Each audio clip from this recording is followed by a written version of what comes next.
हरे कृष्णा। आप सबने एक दोहा जरूर सुना होगा, होई सोई जो राम रचि राखा, को करी तर्क बढ़ावे साखा। इसका अर्थ होता है होई सोई जो राम रचि राखा, यानी होगा वही जो प्रभु ने तय कर रखा है।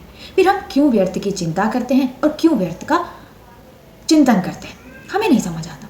क्योंकि होगा तो वही जो प्रभु ने सोच रखा है। तो इसका अर्थ तो कोई ये भी तो निकाल सकता है कि तो फिर हमें कर्म करने की ज़रूरत ही कहाँ है। जब होगा वही जो प्रभु ने सोच रखा है तो फिर हम कर्म ही क्यों करें, कर्म छोड़ देने चाहिए ना। जब होगा वही जो प्रभु ने सोच रखा है तो हम कर्म क्यों करें। इस दोहे का अर्थ जो हमने समझा है वो थोड़ा सा गलत है। इसका अर्थ है कि होगा वही जो प्रभु ने सोच रखा है, तो हमारे हाथ में क्या है, केवल कर्म करना, फल की चिंता नहीं करना। आप एक उदाहरण से समझते हैं कि आप एक स्टूडेंट लाइफ में, और मान लीजिए आपके 2 महीने बाद एग्जाम्स है। अब 2 महीने बाद जब आपके पेपर है तो आपके हाथ में क्या है, ये सोचना कि पेपर कैसा होगा, क्वेश्चन कैसा होगा, मेरा सिलेक्शन होगा कि नहीं होगा, ये सोचना आपका काम है। या ये सोचना आपका काम है कि मैं इन 2 महीने में कितना अच्छा सिलेबस को याद कर सकता हूँ, कितनी अच्छी प्रैक्टिस कर सकता हूँ, या कितना अच्छा से लर्न कर सकता हूँ।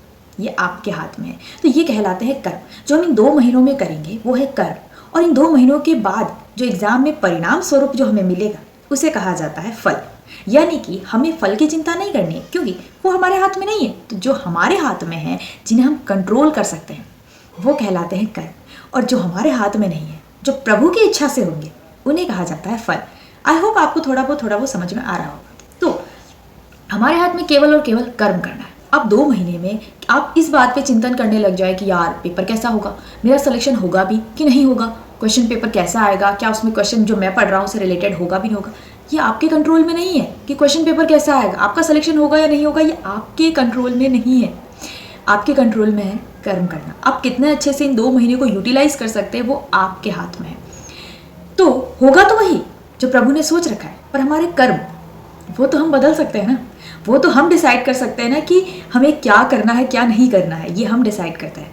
लेकिन जो मिलेगा रिजल्ट में वो प्रभु देंगे, लेकिन वो भी तभी देंगे जब आप कुछ कर्म करेंगे।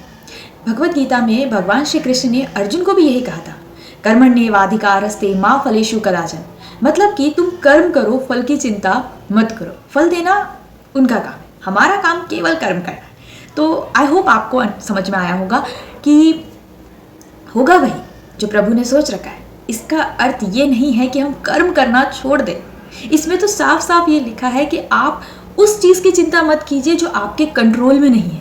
आप केवल उसके बारे में सोचिए जो आपके कंट्रोल में, जिस चीज़ को आप बदल सकते हैं, आप जिसको कंट्रोल कर सकते हैं, आप उसके बारे में सोचिए। उसके बारे में नहीं जिसे आप कंट्रोल भी नहीं कर सकते, जिस पर आपका कोई कंट्रोल नहीं है। जैसे कि सिलेक्शन होगा या नहीं होगा, ये आपके कंट्रोल में नहीं है। लेकिन आपके कंट्रोल में ये है कि आप इन 2 महीने को कितना अच्छे से यूटिलाइज कर सकते हैं, कितना अच्छे से, अगर कोई कमी रह गई है, कहीं सिलेबस इनकम्प्लीट रह गया तो उसे आप कैसे कंप्लीट कर सकते हैं, ये आपके कंट्रोल में। I hope you understand that. And Hare Krishna.